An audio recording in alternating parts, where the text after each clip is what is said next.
Search teams are combing a Yavapai County campground for any signs of a man who disappeared more than a week ago.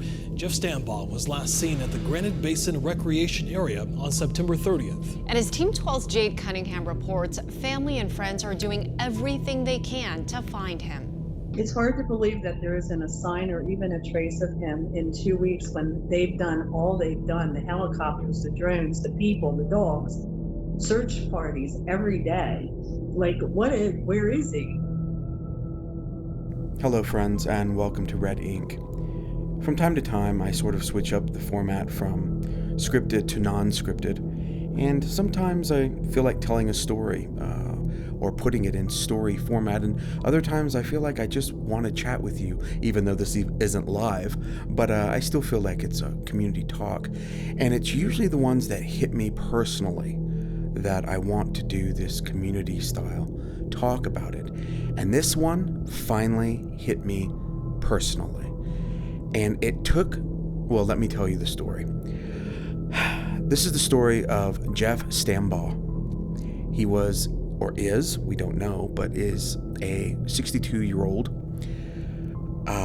who was working with the Veterans Commission, both in Tucson and Prescott, Arizona. And he was an avid outdoorsman. He loved to fish and hike, and he was skilled in survival, and he knew what he was doing. His family said that he loved to bushwhack, which is essentially, for those of you who didn't know, going off trail a lot, and he loved to do that. Well, I had the opportunity, I had a mini vacation just here before Easter to go visit the Grand Canyon. And when I visited the Grand Canyon, I got there and I had no idea that it was so touristy. It is it is super expensive to camp there. Everything costs money, from parking to camping. They cordon off maybe this small area for hikers to go hiking. It's probably 1/50th the size of the Grand Canyon that you can actually visit and explore. I became bored within the first 2 hours. And so I started looking at adjacent parks, other national parks in the area that I could go visit. Now, it was worth it. I enjoyed seeing this big hole in the ground, but, I'm sort of recollecting Chevy Chase in the Vacation movie. But anyways, so I kind of looked and said, okay, it's time to go. Well, I was looking through the national parks when I realized that Granite Basin National Park is less than 3 hours away from the Grand Canyon. So 3 hours away from where I was. And immediately I remembered the story of Jeff Stambaugh, a 63-year-old man who vanished on the Granite Mountain outside of Prescott Valley. And immediately I packed up everything, got in the car, and headed for Granite Basin, Granite Mountain. And when I finally arrived, approximating, getting in the approximate area of the Matate Trailhead, which is where Jeff parked his car and then went hiking on one of the trails before he went bushwhacking. It's not known what direction he went or which trail he took. There are many trails, but his car was found at the Matate parking lot at the trailhead.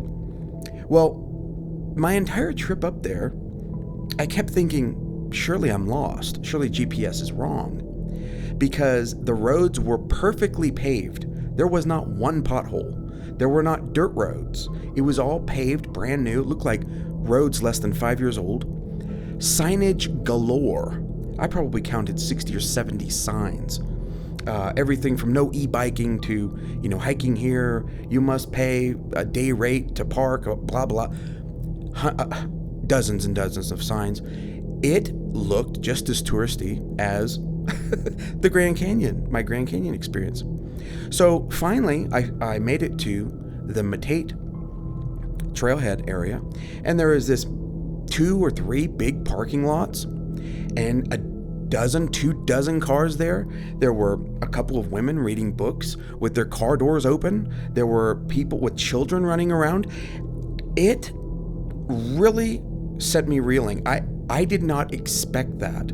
I did not expect such a overwhelming feeling of safeness, security, normality. It was boring. It looked like a little tourist trap. So I got out of my car, and the first thing I noticed was right at this image. You see this image, and it was all over the news too. The news likes to shoot at angles to where it looks like it's more out in the wild than it is. That building right behind the Matate Trailhead sign is a modern public restroom, and that's what the whole area looks like. I mean, when you see some of these pictures of the lake and such, if you look there, there's boat ramp access signs and everything. It's very, should you say commercialized? It's very, there's just signage everywhere. And I'm telling you, 100% honesty, my jaw was on the ground the whole time I was there. I was sitting here looking around going, how could anyone get lost here? So, the story of Jeff is that he went to he was in the Prescott area for his work, or I don't know if it was for his work, but he was in Prescott. His work took him between Tucson and Prescott. And so he went to the Matate Trailhead and took off on a trail and went bushwhacking. And he was going to meet his friend, and he let her know, hey, I'm out hiking. I have a tent at the campsite there, and come meet me. Well, she couldn't meet him that day, but she was going to meet him soon, I believe the next day or the day after, and because he planned on staying there for a few days, if I'm not mistaken. And when she got there, she finally arrived. Well, he wasn't there, and she thought it was odd because his tent didn't seem to have been used at all, and his car was still parked at the trailhead entrance. And so she went down to the site manager and voiced her concern, and almost instantly there was a search party out looking for Jeff, of more than 300 searchers looking for him, and found nothing. They didn't find the dogs. Picked up a scent briefly and lost it about the same time they picked it up. They didn't find any trace of him, none. His brother-in-law literally said in an interview, it's as though E.T. came down and plucked him up into the sky. We didn't find a button, and I can't quote him the rest, I've forgotten, but he basically said, we didn't find a button, we didn't find anything. There's no scraps of clothing, there's no supplies, there's nothing. So of course, the park rangers and police, they say, well, it was probably an animal attack, animal predation. Well, then where is the evidence of that? There's none. They have nothing. They don't have footprints. They don't know which direction he went. They don't have guys, I was here 2 days ago. I got back 2 days ago. I was there. This is the most boring commercial touristy place. It's beautiful. It's all granite, huge boulders the size of cars and houses, boulders everywhere. It's all granite. The entire mountain is granite. Now you might say, well, Scott, well, by the way, my name is Scott for those of you who didn't know. Surely he bushwhacked. He went off into the wild, and he could have gotten attacked by animals, and it's so expansive that they just never found his remains. Well, I understand. And you could be correct if you were talking about the Himalayas, the Appalachians, expansive mountain ranges. But ladies and gentlemen, I had to double check this because my jaw hit the floor again when I found this out. To make the trail around the entire mountain is less than 7.2 miles. I'm going to repeat that. This entire trail around Granite Mountain is less than 7.2 miles. Now, the terrain is semi-rugged, but I was out there in shorts, and I was hiking around for, I don't know, I probably went a few hundred yards, few hundred meters off trail. And yes, some of the sagebrush kind of, scratched me up a bit, but that was it. And everywhere I looked, there was either a house. I mean, there's some homes, or I don't know if they were homes, but they were structures. And there were roads everywhere. If you look at this Google map here, you can see, I mean, here we're looking at the Matate trailhead, and look at what is surrounding. I mean, here we see Granite Mountain, and surrounding the entire area is roads and buildings. I mean, it's sparse, but they're there. In other words, if you wanted to get lost, it would be extraordinarily difficult unless you were injured, disoriented, suffered some sort of, a mental breakdown, something. Now, his family and friends said Jeff was definitely mentally healthy, physically healthy, except they mentioned one thing, and I don't know if any of you know the story of Jeff Stambaugh, but this always struck me as odd. Jeff had an injury, and if I wasn't mistaken, it was his ankle, and it was bad enough to where he cannot do serious hiking, not for great distances. So not only did Jeff notify his friend to meet him there, but he also had an injury that would preclude him from going very far bushwhacking. So, no offense to anyone thinking he may have decided to off himself, but his family and friends said that he was in a perfectly healthy state of mind, physical and mentally, and he invited his friend, and he had an injury that would preclude him from going very far. This doesn't add up to anyone who wanted to hurt themselves at all. Not to mention, he was recently retired and living the life. He was able to do what he wanted. This makes no sense to me. And I'll be completely honest with you. I heard about Jeff Stambaugh and his disappearance a year ago. Now, this happened, I should have mentioned this in the very beginning. This happened he went hiking September 28th of 2022. This is very recent. September 8th, 2022, he goes hiking. He is a trained outdoorsman, survivalist. He's been doing this for many, many years, and he happens to go to a place I have now visited and can tell you definitively it is one of the safest, most secure places I have ever seen. I was blown away that this was the location Jeff disappeared. And once again, when you imagine that the farthest he could have went is 7 miles, things don't add up. Things don't add up at all. I kept trying to wrap my head around the explanations by the authorities. Possible bear attacks. They claim that there was 2 juveniles. Now keep in mind this was September. The search went on for I think a month. So this went into October. We're getting toward winter. Bears are, out scavenging for food prior to hibernation. But guys, we don't have a lot of bears in this area, in that Arizona area of Prescott Valley, Granite Mountain. There is not a lot of bears. As a matter of fact, I looked this up. There was a bear attack, I think it was 2 years ago, in the Prescott area. And that was the first bear attack since 1985. So then I looked up cougar attacks. They were so few and far between, I couldn't even find one before something like 1968.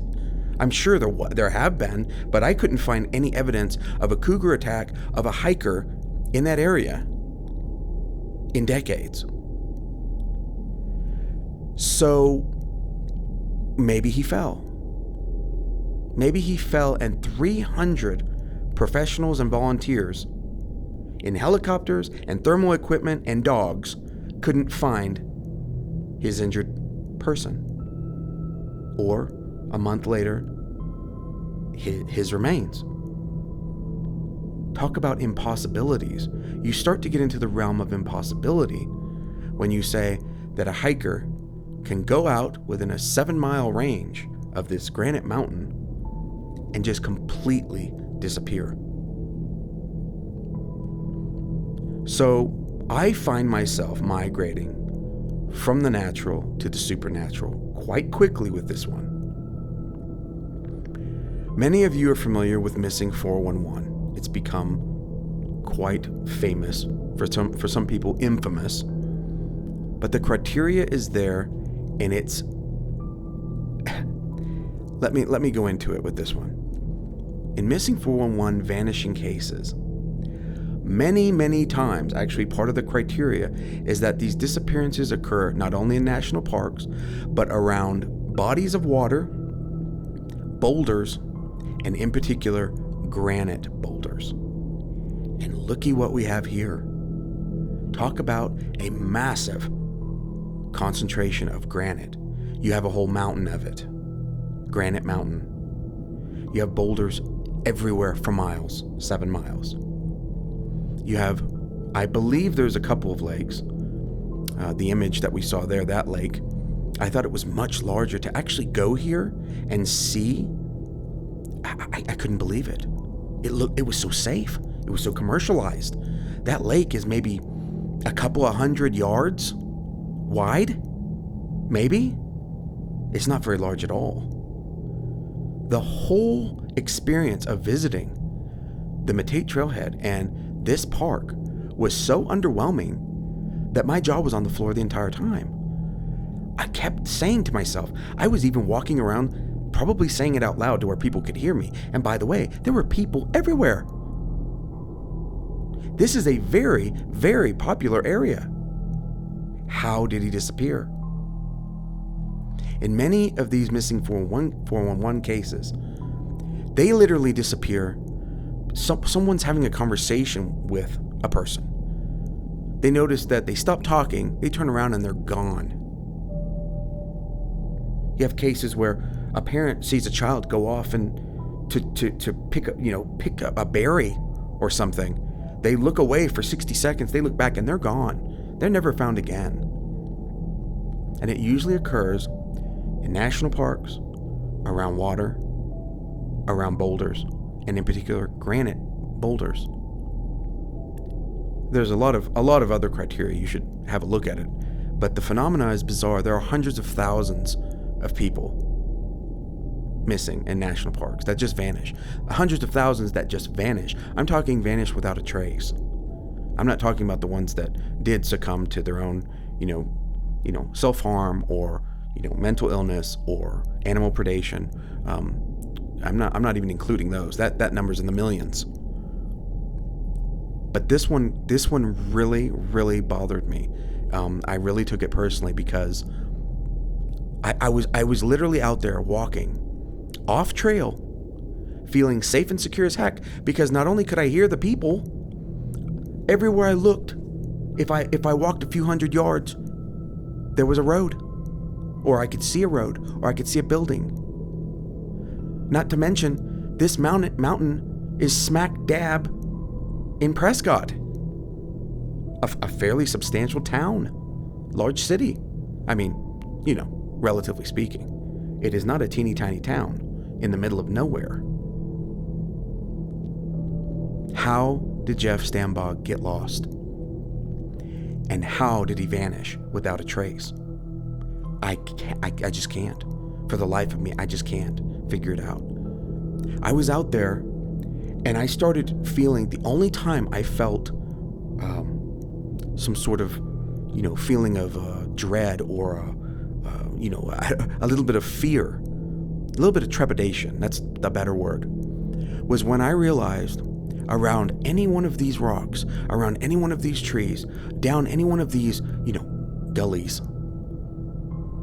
could stumble on Jeff's remains. And that really bothered me, because I was looking around thinking, my God, I'm surrounded by civilization. If he expired within that 7-mile range, that is so tragic. It is just so tragic. That's what made this so personal, because it's so populated, it's so commercialized, it's so modern out there. I mean, it's a national forest, and yet it's just, you don't get the feeling at all. You get the feeling that you're in just I don't know. It's beautiful. It is expansive, but there is just signs of modernity around every corner. I couldn't walk more than 100 yards without seeing something modern. And so Jeff had to have that same experience. Jeff wanted to go bushwhacking. He went off trail, but he wouldn't have gone far with his injury. He couldn't have gone far with his injury. So what happened?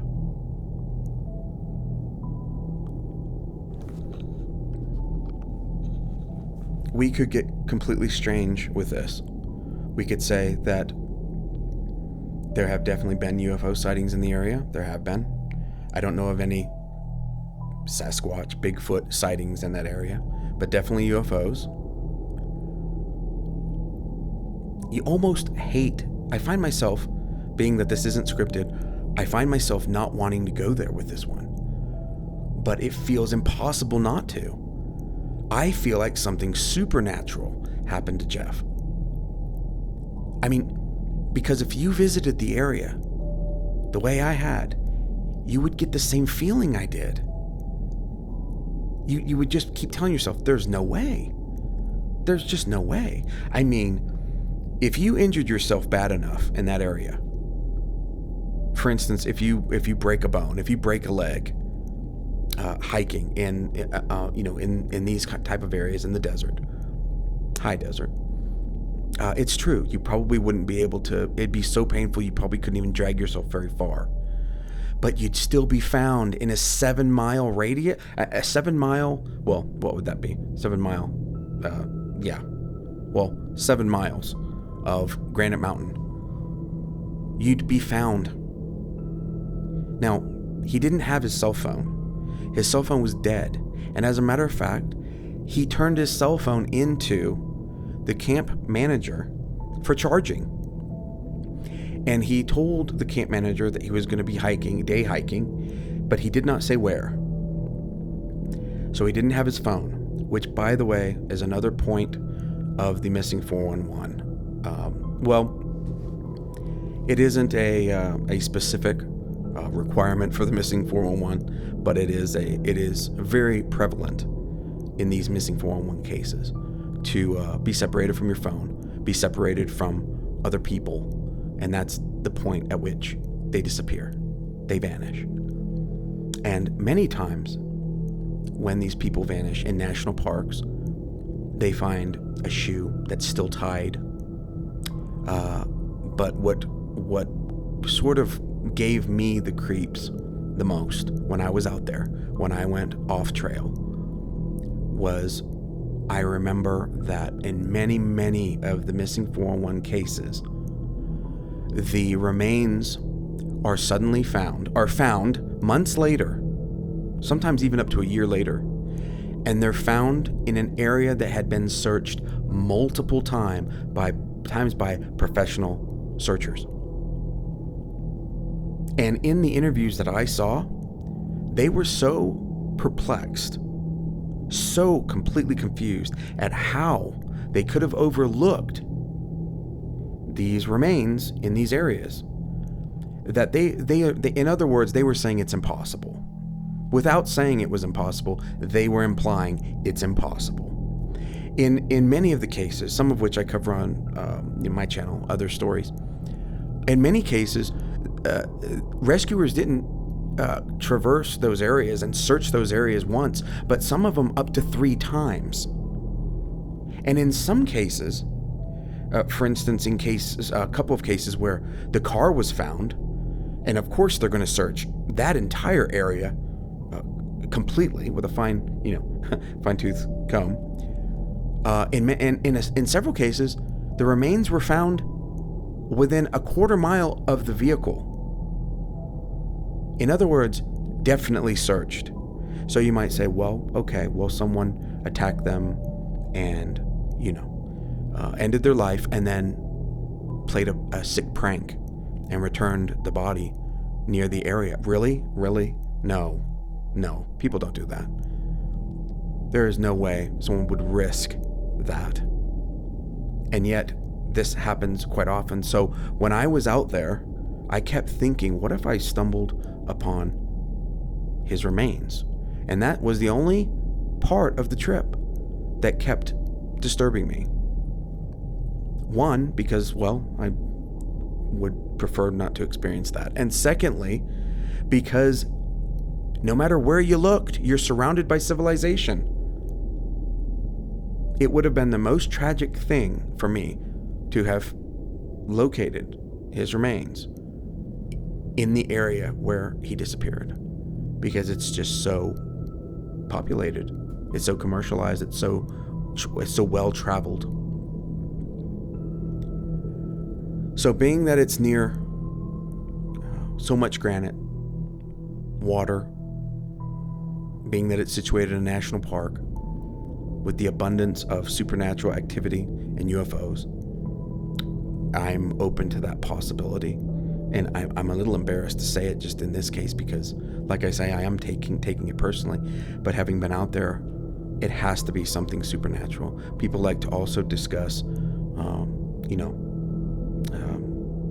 the other dimensions or passing through some sort of, natural phenomena that transitions you to another dimension. These people are disappearing, and I don't know. Some people will laugh at the supernatural explanations, but you've heard the natural ones, the rational ones. They don't make any sense.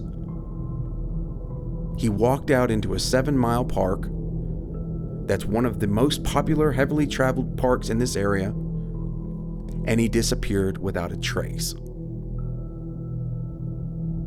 There's not caves in this area. I couldn't find any evidence of sinkholes, or it's almost like he either got swallowed up by the earth, or he got, just like his brother-in-law said, snatched up and taken into the sky by E.T. Very, very bizarre case. And now, having visited the location, this one just feels very tragic and personal to me. I thank you so much for joining me today, and we will see you guys next time.